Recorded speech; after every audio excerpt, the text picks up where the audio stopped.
Maggie hapasaba.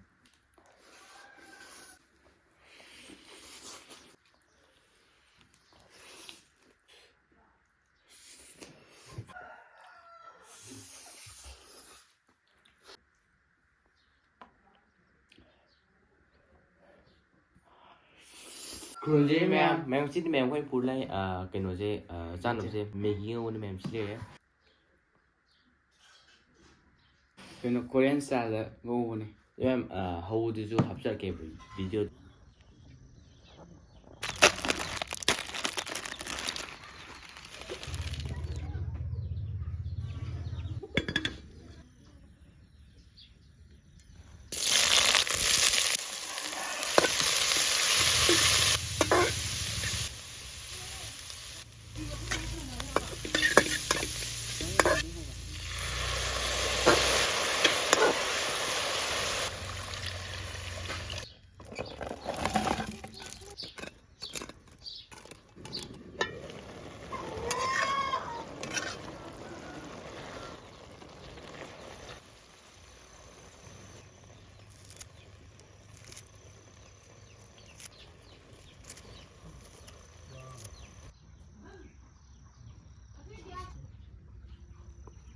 itu ma'am yêu manis le Putpa.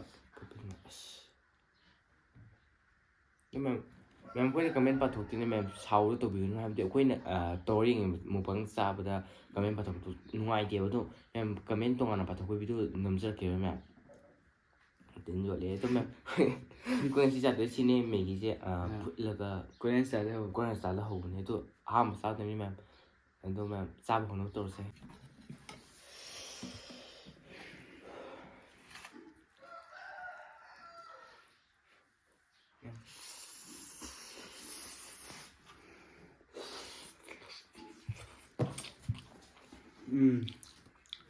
Hồng nhỉ.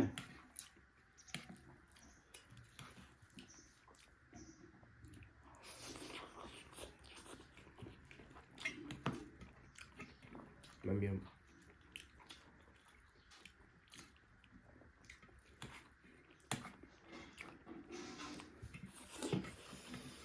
yêu 차라리 시리콘 이렇게 빠지라. Ektasda Maggie hapasaba. itu pujan ini tuh udah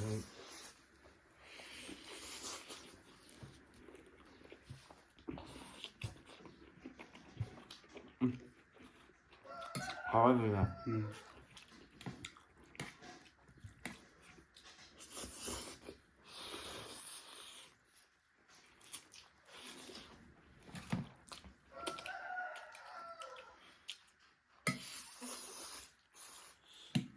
cái gì cái gì 그래 보내. 문제. 코에 되네가.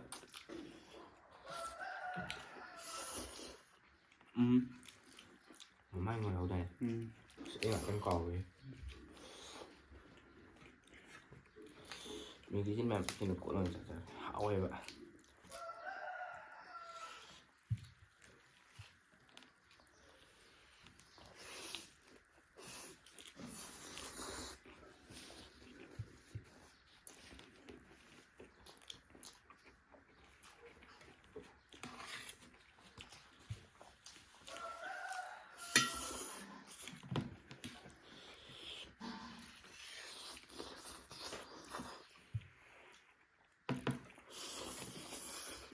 ramen 좀 더 먹자 그런 거 아니야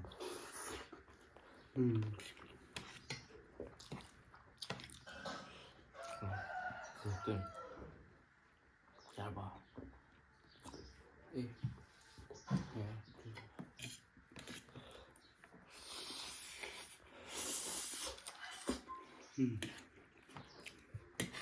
Em biết rồi bây giờ. Cái em rồi cái đó.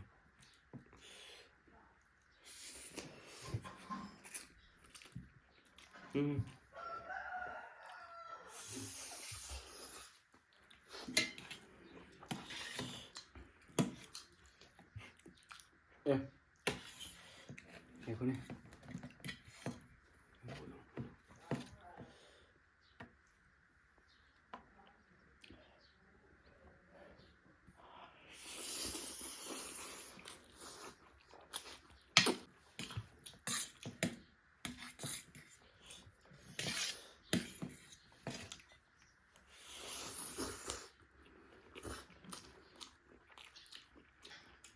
không sợ không sợ Ok.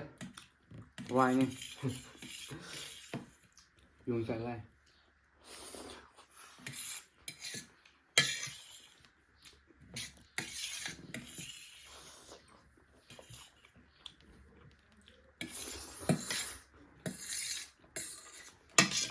cô Dạ.